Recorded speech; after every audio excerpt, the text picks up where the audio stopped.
We want you to stop doing evangelism. Let's talk about it.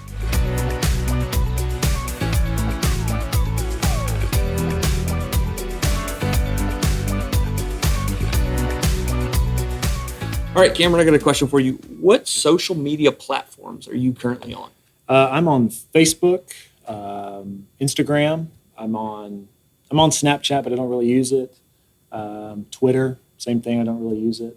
Don't do TikTok, unless the ones you send me. I mean, I send you the funny ones, That's right? right. So that's enough of TikTok for me. Gotcha. So I have a Facebook, which I'm probably on the most, right? And I also have an Instagram, which I like probably the most. And I have a Snapchat where I keep up with different students and stuff like that. But and I guess TikToks. Yeah. And I do have a Twitter, but I mean I rarely use it. So what do you think you like about and dislike about the different platforms? Like maybe like what do you like and dislike about Facebook? Yeah, so Facebook, I kind of like the fact that everyone's on it. So if I want to know something about someone, there's a good chance I can find it on Facebook, and just keeping in touch too. I mean, pretty much all my friends going back till almost elementary school are on Facebook, so I can find and talk and keep up with those people through there without a whole lot of effort. So yeah, and I think it's cool to be able to keep up with people who maybe you don't get to see as often as you like to, like distant family and stuff like that. Sure. They get to comment about how they got to see kids or whatever. Right. Like yesterday was my birthday, and so happy birthday, by the way. Thank you.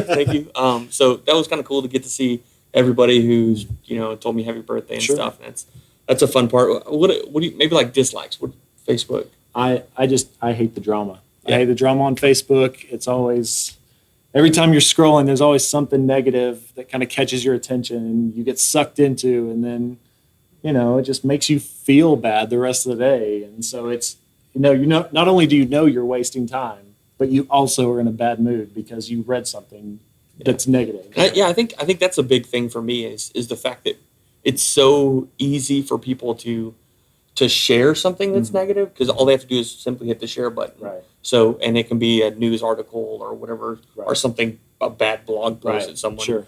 And it's kind of that anonymity side of it, right? Yeah. Where people can kind of troll on Facebook and kind of hide behind a screen, a computer screen or a phone screen, and it's stuff that you wouldn't say to someone's face. But sure, yeah. Instagram, right? Like I think that I like Instagram mainly because there's less arguments of Facebook. Yes. So, well, it's hard to with pictures. Yeah. So the idea that it's pretty much only pictures is cool. Right. But I mean, there is a downside to Instagram too. Mm-hmm. And I think it's really hard for students, right? Mm-hmm. I think that's something that students struggle with a lot because it's this idea of putting up a perfect picture, right? Like you don't post the first Instagram picture that you everybody looks great on Instagram. Yeah. And people can be sharing that they're, I'm currently at the beach. And then you're like, well, I want to be at the beach. I want to be at the beach. Why am I not at the beach? Yeah, it's like you're missing out on something. Yeah.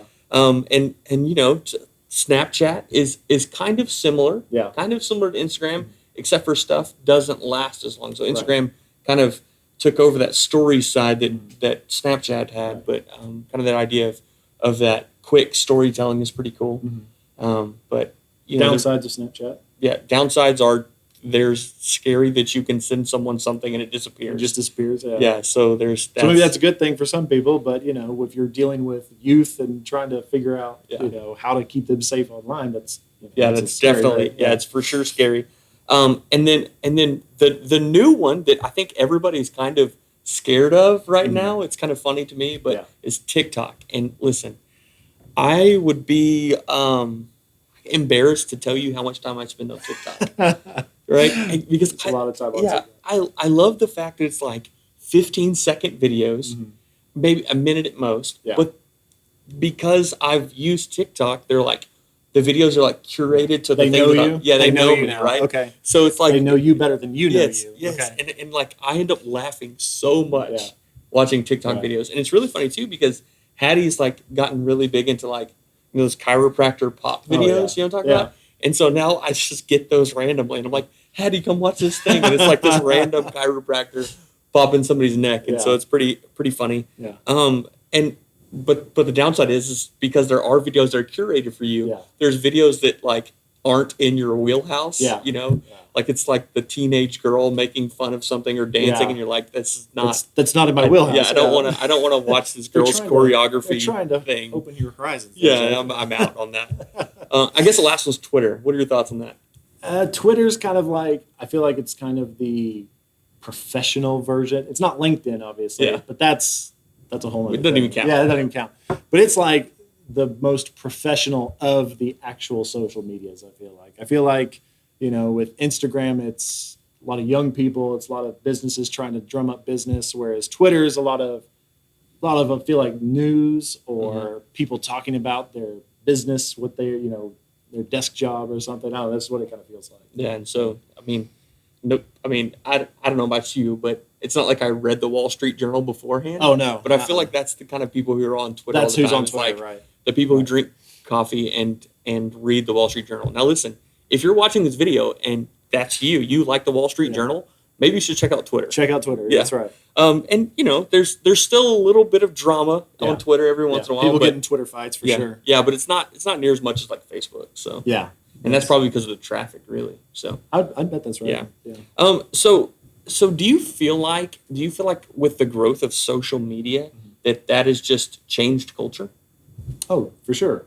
Yeah. I mean, I think it's changed in so many different ways. I think it's changed our attention spans. I don't think we pay attention for as long as we used to. I think if it's not interesting in 10 seconds, we don't care anymore. I think we do that, but also it just makes it to where you only look at things that you're interested in. Yeah, and so people catch you off guard. Like, that's right. Watch this video because of this, right? We Right. call that clickbait, which is why we labeled this video this. Exactly. You're welcome. But anyway, but also too, like everyone is kind of an expert now. So because they have a voice on social media and because they're able to say what they think or what they believe or what they know about something, they kind of take on this idea, almost delusions of grandeur almost, of I am an expert because you have to listen to me because I'm posting on social media. So, don't always trust everything you hear on Facebook because just because they say it doesn't mean it's kind of like I played high school football, so now I can tell NFL coaches how to do their job. Talk about your Sunday morning quarterback. Yeah, for sure. Yeah. And so just I think that what social media has done is it's really kind of made us almost too connected, right? Because I think that we just began to prioritize like these superficial relationships, right? We began to prioritize these relationships that aren't really real, and they're the people who are outside of our realm of influence, but because of our social media presence, they're in it, and it's kind of become this just really unhealthy idea that we have to please so many people, or we have to spread ourselves so thin with kind of fake relationships, right? Sure. And so I feel like it's almost added more stress into people's lives. I definitely agree. I mean, sometimes I look at social media and I'm way more stressed than when I started. Yeah, and just taking up people's time. Yep. And so do you think that this has really changed like Christian culture and specifically the term like evangelism? Do you think that that's changed the way that we do evangelism? Oh, for sure. I mean, I think that it just shows us more that the way to do evangelism has changed. I mean, I think it's just, it brings us more into a real relationship. I mean, everything we preach generally in at church and what we try to, get people to understand about who Jesus really is and who God really is about true relationships. What is a true relationship with God? What is a true relationship with other believers? Yeah. And so I think that obviously goes into evangelism and how evangelism, we should do evangelism. Yeah, I think what's kind of happened with social media is it's kind of turned us the opposite direction, right? Because I think that people can really, because they're so almost desensitized by social media, that they've realized that the way that we've started trying to do evangelism is just wrong.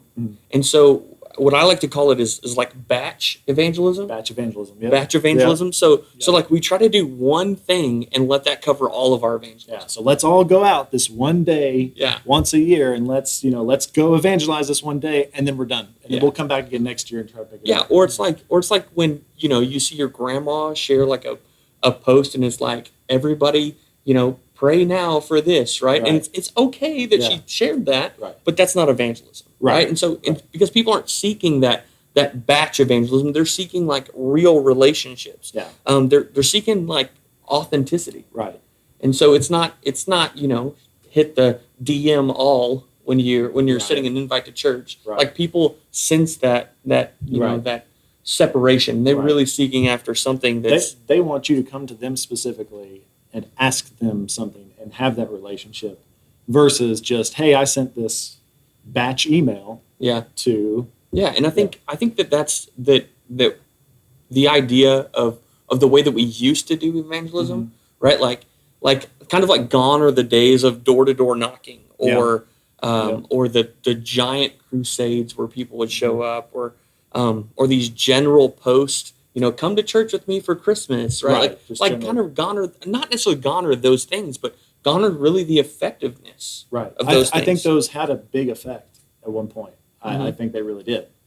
I just think our just culture and the people have changed so much that it's now it doesn't help anymore. It's now just another thing to do that's not effective. Yeah, and so the idea of social media has just changed who we are, and so we get to see everything that's going on, and so and that's kind of a plus and a minus, because we think, oh, it gives us an outlet to all these people, right? It gives us a way to see all these people, but truthfully, it's probably the least effective way to evangelize. A face-to-face talk or a phone call is way more effective than those things, because people are now desiring just this authentic evangelism, right? They desire just a true relationship, and not you holding them at arm's length and saying, "Hey, come to church with me," but no, I want to get to know you. Yeah. I don't want you to just yell at me, "Hey, come to church." Like come talk to me and get to know me before you start talking to me about these things. Yeah, or just by sharing this artwork that Abby made in a Canva document, that's a church invitation. Come on to church with me because I'm sharing this picture. Yeah. Like, no, people really want just true relationship. And so when you hear us say stop doing evangelism, we're not talking about like evangelism. We're talking about stop doing ineffective social media batch evangelism, right? Because evangelism is defined as the spreading of Christian gospel by public preaching or personal witness. So we're not saying stop spreading the gospel. Right. That's not what we're saying at all. What we're saying is be more intentional, right? Intentional and personal. Yeah, intentional and personal. So like I think about Jesus, right? Like I kind of like to always go back to what did Jesus do? Right. And Jesus chose 12. Right? There were so many people following him, right? Listening to his sermons, but he chose 12. 12, yeah. Jesus was walking down the street and there's crowds lined up, and he didn't choose everybody in the crowd. No, he walked up specifically to Zacchaeus and said, "Zacchaeus, I'm going to your house." And he did evangelism with just Zacchaeus. And then there's the story of Jesus going to the pool, right? Bethesda, right? He goes to this pool, and there's a lot of people who are sick, but he chooses one guy and heals him, and then that guy pulls up his mat and walks away. See, Jesus was intentional about who he was doing evangelism for. Right? Like, so he chose to really focus on that one spot, right? And I think that we can point that to the Great Commission. Because the Great Commission is kind of scary. It's very intimidating. If you really sit and think about you as an individual trying to pull off the Great Commission on your own and just as a whole, that's very intimidating. Yeah. I mean, the idea that I'm supposed to go to everywhere in the world sharing the gospel, and I'm just Jeff. Let's say you went to one city in Africa, So how many more cities do you have left in Africa before you're done with Africa? A lot. A lot.